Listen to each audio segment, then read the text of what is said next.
Ladies and gentlemen, if I can get your attention, if those of you who are here for this session can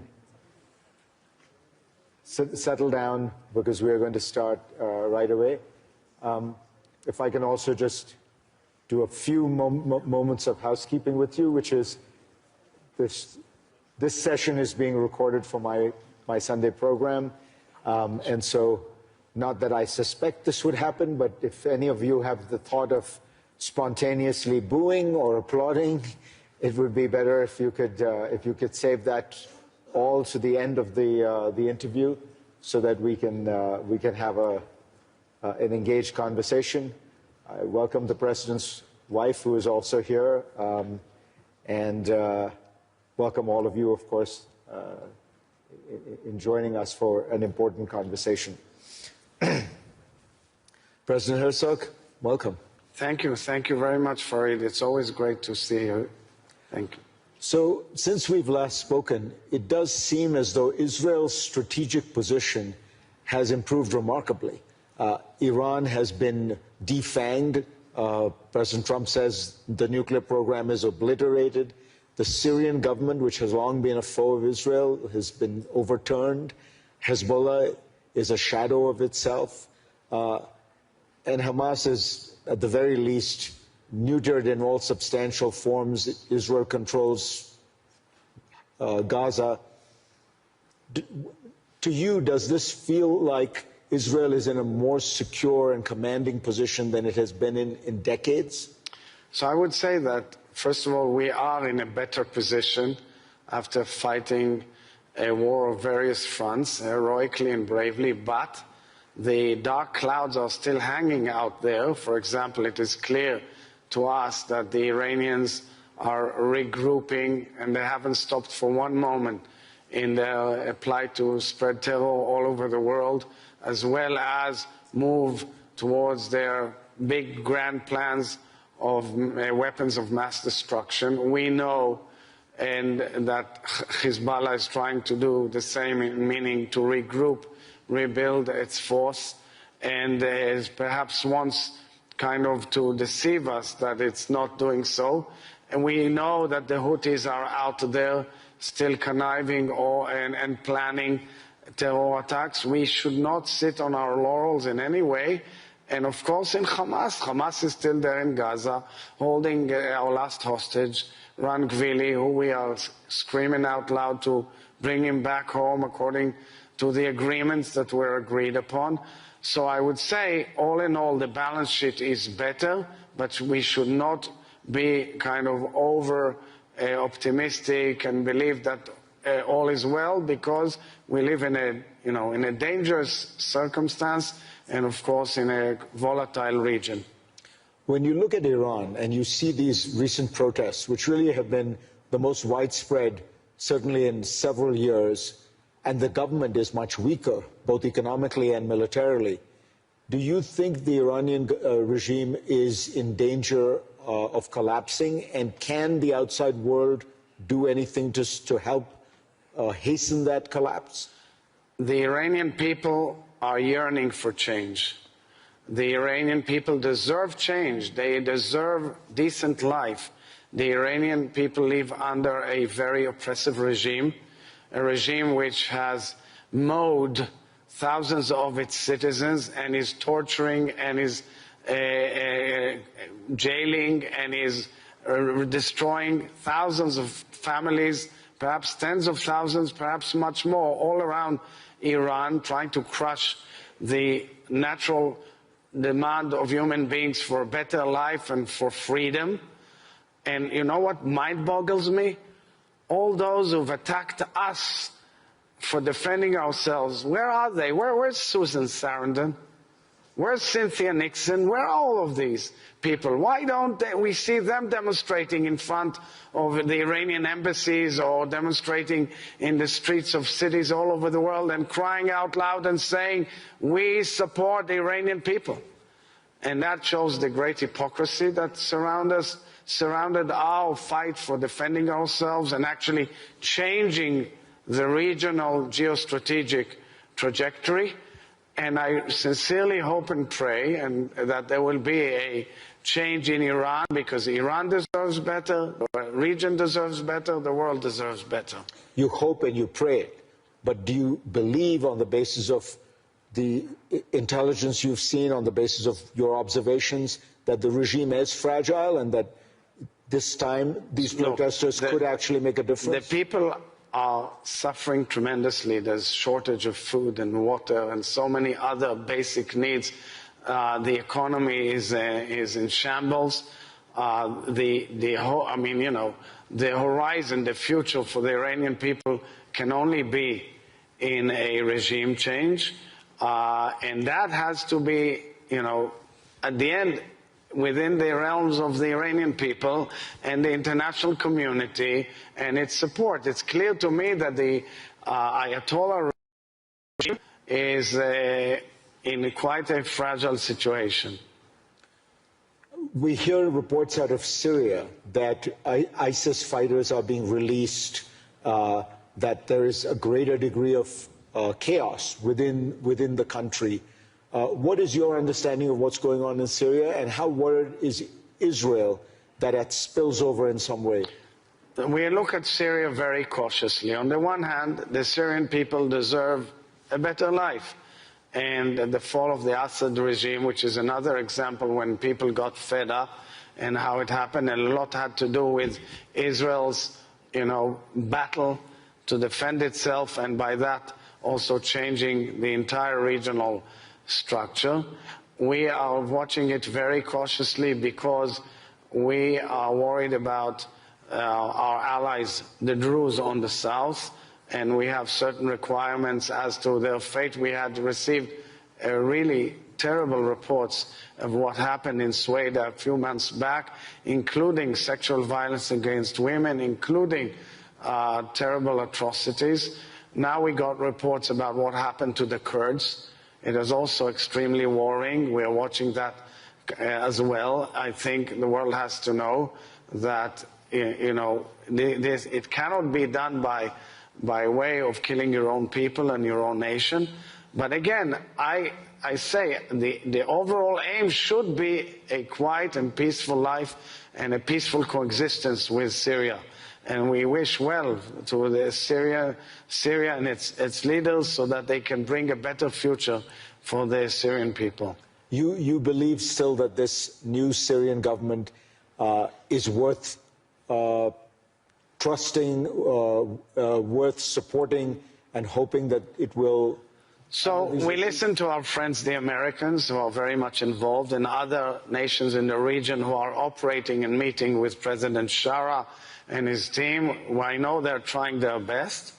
And I say always, my mom taught me always a sentence from childhood: the proof of the pudding is in the eating. We have to see that it really goes in the right direction, because as Senator Lindsey Graham tweeted this week, there were phenomena that were extremely disturbing, and I think world attention should be focused on that too. Let's talk about Gaza. What we have now is a ceasefire, and the ceasefire has ended a lot of the violence, but Israel is still engaged in almost daily attacks. Israel controls more than 50% of Gaza, and the other part is controlled by Hamas. So the conditions that Prime Minister Netanyahu had set out, the total defeat of Hamas, have not been achieved. Israel is still in Gaza.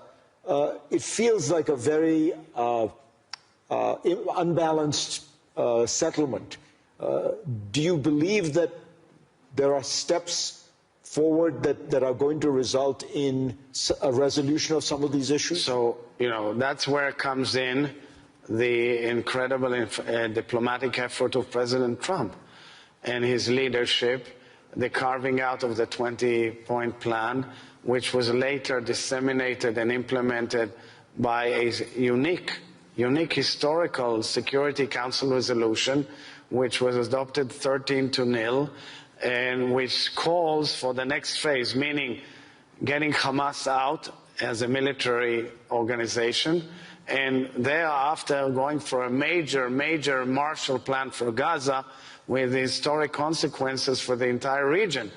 Now, this has to be done, and it's going to be launched as part of the Board of Peace and its operations, that the government of technocrats, which is accepted and agreed, which should take now the civilian management of Gaza, and the real test has to be Hamas leaving Gaza. Hamas as a military group leaving Gaza. This is the test of this movement from stage 1 to stage 2, as well as, of course, the return of Ran Gvili, our hostage, as soon as possible. That's where we're at. So it's not a standstill.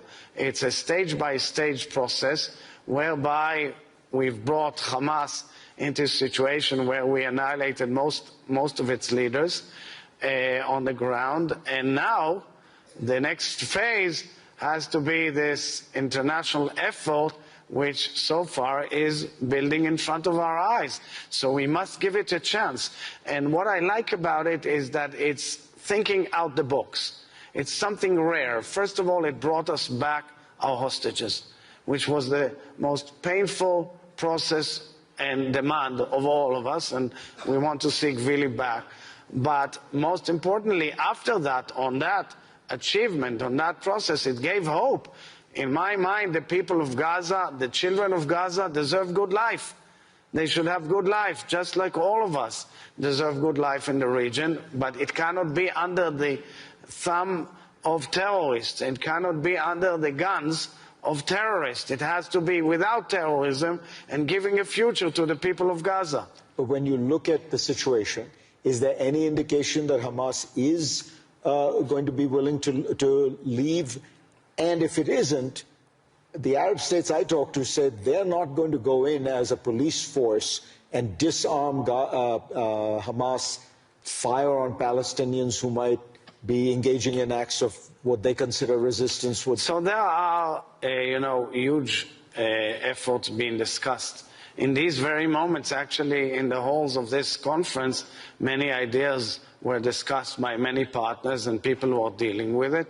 It seems to be, challenging, but if, as the Americans say, they can do it and they can deliver by leading this huge international effort, which is also coordinated by the CMCC, the special military compound near Kiryat Gat, where many representatives of many nations are working on questions like demining, decommissioning, questions that deal with the future of Gaza, the building Gaza, the program of a huge amount of budgets that will go into Gaza and give a true overall of its infrastructure and create Gaza as a haven that we can live with and bring future to the Middle East would be remarkable. We are now in it. It has to be tested. It is clear that no one is willing to go into Gaza and fight except our military and our soldiers, our sons and daughters. And that is made clear that there will be a deadline to how long we can procrastinate in waiting to make sure that the terrorists are out. But in between, there is a major effort, and that's been discussed by the various parties to the agreement and to the UN Security Council resolution. If the Gaza plan succeeds and there is a reconstruction and there is a technocratic government and Palestinians do begin to be able to live in peace and dignity, isn't the next step that they will ask for political rights? In other words, a path to statehood, and is that appropriate for them? So the Security Council resolution and the 20-point plan have given, the horizon for that effect.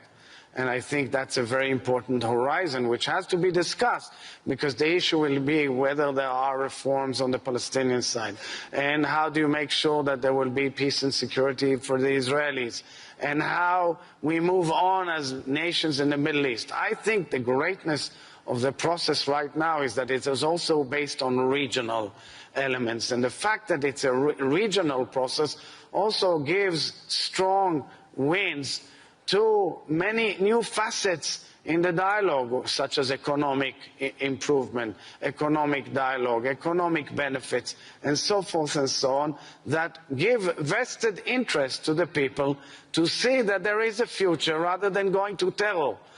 This technocratic government will be tested by its ability to function well and bring forward improvement of life quite quickly in Gaza with the support of the international community and, of course, with the increase of humanitarian aid as much as possible to Gaza.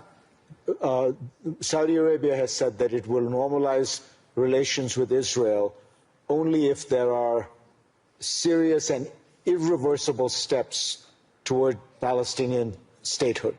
Do you think that that is a deal that is conceivable? Look, Saudi Arabia is a very, very important nation, and I always say it's my dream to see the Crown Prince and the leader of Saudi Arabia sign with us an agreement of moving forward.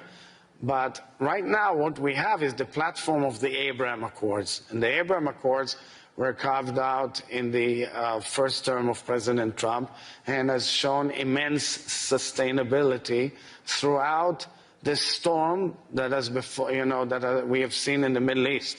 Throughout very difficult years, the Abraham Accords have shown immense impact and immense strength and resilience, and we want to see more nations in the Abraham Accords. Take, for example, the enormous role of the United Arab Emirates in what we've seen, the huge humanitarian aid in Gaza, building hospitals in Gaza, being heavily involved in various processes such as the Board of Peace, and maintaining very strong relations with Israel. And Saudi Arabia is the most important house of the Sunni, the Sunni Muslims around the world, with the holiest places for Islam, and I think that the vision of Saudi Arabia and Israel is a vision of rapprochement between Jews and Muslims, which should be the future vision of the Middle East.